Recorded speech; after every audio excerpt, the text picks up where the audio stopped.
Hey, what's up, everybody? Welcome back to News Dose. And late last night, a massive report broke online that we could be in the midst of yet another mega acquisition, but this time from Sony. And if this actually happens, this could have some major ramifications. From Software, the Soulsborne creators are a part of this buyout, and they're one of the most beloved studios across all platforms. But that's kind of the thing about this acquisition, because it doesn't just impact gaming, but it also impacts other industries as well. And that's where we start to get into the concern of this maybe edging on a Sony monopoly. So we're going to get into all of that today and what all this could mean if this actually happens. Now, we also got some information that Xbox is about ready to launch one of their big projects that they view as a pillar for their future. So do make sure to stay tuned for all of that. But let's just go jump right into things, starting off with a pretty exciting story. Now, anytime fans have the conversation of which is the best Final Fantasy game, I think the most common answers tends to be either Final Fantasy VII or Final Fantasy VI.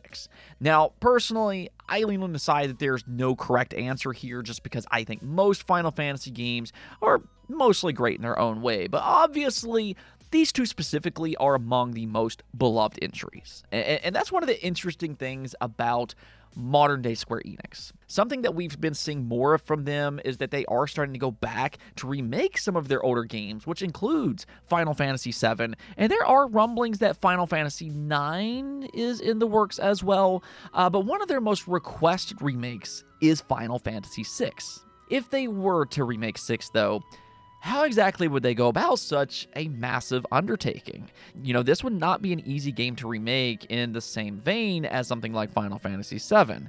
And well, apparently, the Dragon Quest III HD producer has his own idea, and he just said that he wants to see a Final Fantasy VI HD 2D remake. He went on to say that it's not that we have concrete plans for this, but personally, I would have to say Final Fantasy VI. Octopath Traveler, the first HD 2D title, was developed while referencing Final Fantasy VI, as it had the highest quality pixel art. I would love to see how the game we reference would look with the HD 2D art style, because this art style itself was created while referencing such titles. It's highly compatible with games originally made using pixel art.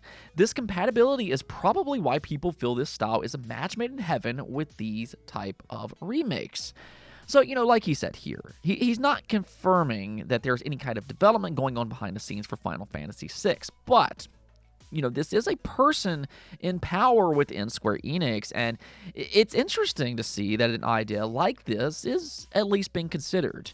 I mean, to me, and I think for a lot of other people, this kind of seems like a no-brainer. Final Fantasy VI is an absolutely amazing game. It's a timeless classic, and the idea that we could get official voice acting for what a lot of people consider one of the best stories in all of gaming, it would really elevate that experience just that much more. So, personally, I'm just going to go and chalk this up as a brilliant idea, and hopefully we'll hear more about it in the future. Now, there's also a rumor floating around that Turtle Rock is working on a Back 4 Blood sequel, and right away, you know, I completely understand the first game didn't exactly reach its lofty expectations. It was initially sold as a Left 4 Dead spiritual successor, and its reception was mixed at best, but at the end of the day, it still sold a lot of units. Apparently, it ended up reaching more than 6 million players, which is impressive to say the least. So the idea that they could further improve its formula with a sequel and have more success is completely within the realms of possibility, and now we have our first real piece of evidence that that's what they very well might be doing. So what's happening here is that an actor who worked on the first game put on his resume that he worked on a project titled Gobi 2. And that's curious because the first Back 4 Blood was Project Gobi. Even more so is that the Back 4 Blood 2 domain was registered last year in the month of May, and this was actually after Turtle Rock announced that they were shifting development to their next project. Now, this still isn't a confirmation, but, you know, there are a lot of interesting coincidences here that seemingly points to a Back 4 Blood sequel. Now, a little bit more imminently, though, we do have the release of Stalker 2 to look forward to. It will be out tomorrow on November 20th, and that means that you should also expect reviews to go up as well. In fact, it was confirmed that its review embargoes will lift just a few hours before its official launch. They'll go live at 9 a.m. Eastern Time tomorrow, again, on November 20th, and I'm really interested to see how Stalker 2 shapes up. I mean, the trailers, I think they look really good, and it appears to be one of the more visually impressive games that we've seen up to this point. But, at the same time, there are questions for this game. It might not necessarily be the fault of the studio itself, but they've definitely been a part of one of the most unique and turbulent development cycles that we've ever seen for any video game. And there's just kind of this hope that they were able to navigate all of those hurdles the best that they could for a good final product. I mean, I'm personally rooting for this team. I wish them the best for their launch. And also for just the longtime Stalker fans out there. It's been a long wait between releases, and this is a pretty big series on PC specifically. I suspect there will be a lot of interest tomorrow across PC and also on Xbox, thanks to it being a day one Xbox Game Pass release. So hopefully the reviews will be good, and that goes doubly so for its user reviews over on Steam. Okay, so let's go and move on over to the big story of the day, and this is pretty massive news, all things considered. I mean, it kind of feels like these mega acquisitions has been a staple for this channel pretty much ever since its inception, whether that be with Activision Blizzard, the Bethesda acquisition, or even Bungie. And right now, we're seemingly on the path to yet another industry-wide shakeup. That's because this buyout could include From Software, one of the most beloved studios of all time. There's also Chunsoft and even Acquire, which recently released Mario and Luigi Brothership.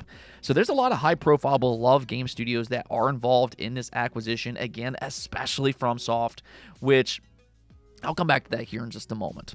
First, though, let's go and take a look at what exactly is happening here. So this comes from Reuters, which has been a reputable website in the past, and they reported that Sony is in talks to acquire Kadokawa, the Japanese media powerhouse behind the Elden Ring game. Two sources familiar with the matter said, as the technology giant looks to add to its entertainment portfolio. The talks between the two sides are ongoing, and if successful, now that's key here, but if successful, a deal could be signed in the coming weeks, the sources said. Now, first things first here. What we know right now is that they're in talks. So that doesn't necessarily mean that they'll come to some type of an agreement, but looking from the outside in, yes, this seems very possible. And that's because Sony not only has a lot of reason to want this to happen, but they also have the money to make this happen. They have the money on hand to make a purchase like this. Now, for those unaware, Kadokawa is a major Japanese company that not only has a lot of games under their portfolio, but they also have a lot of anime and manga, which is something that fits perfectly into Sony's business. Sony has been making a big push into anime for quite a while now, and they already own Funimation and Crunchyroll. In fact, they just recently folded Funimation into Crunchyroll. That's just now one streaming service, and a Kadokawa buyout could potentially make them an even bigger anime powerhouse than they already are. And I think, if anything, that's where this buyout could get a little bit more dicey. That's when you start to enter the monopoly conversation. Sony has gobbled up a lot of these high-profile anime studios, and this would just kind of add to that list. Now, legally, would Kadokawa tip the balance too much in their favor? I'm not entirely sure. Obviously, there's other streaming platforms that has anime, but it certainly could have a big impact on that industry, and that's where I think that, at the very least, it will raise some alarm bells for consumers. There's already been some concern about the Funimation and Crunchyroll tie-in together. Not all fans love that, and now with a possible Kadokawa acquisition, this could give them even more power in that industry. Now, when it comes to the gaming side of things, that's what we're more interested in. There's not really those same conversations of a monopoly on the gaming side of things. This isn't anywhere close to that, but it would be a move that upsets a lot of fans. Obviously, FromSoft would be the big gaming acquisition, and just depending on how Sony would handle them, could put a lot of gamers on edge. Kadokawa owns 70% of FromSoft, and Sony already owns 14% as is. Tencent, I believe, owns 16% as well.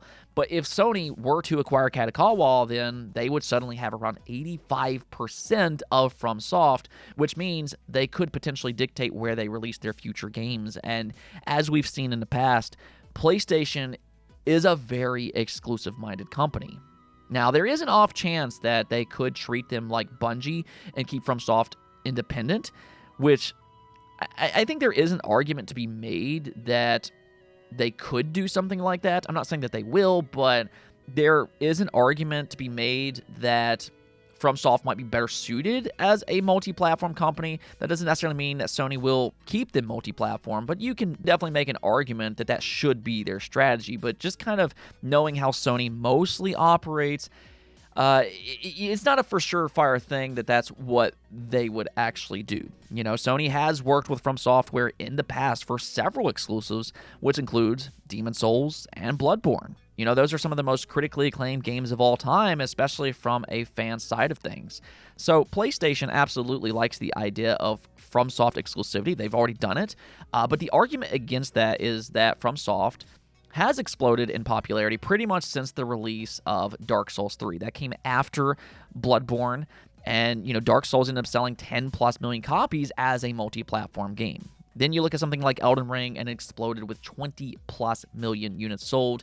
And that's because they've cultivated this community across all platforms. And I think especially on PC, where the Souls games are very successful. So there is this idea that FromSoft is just too big by this point to position them as PlayStation exclusives going forward. Their exclusives have not sold anywhere near the amount that Dark Souls 3 and Elden Ring did. But then again, at the same time, I could also see a future where Sony would launch FromSoft games on PC and PlayStation, but then exclude Nintendo and Xbox. That seems like a very PlayStation strategy.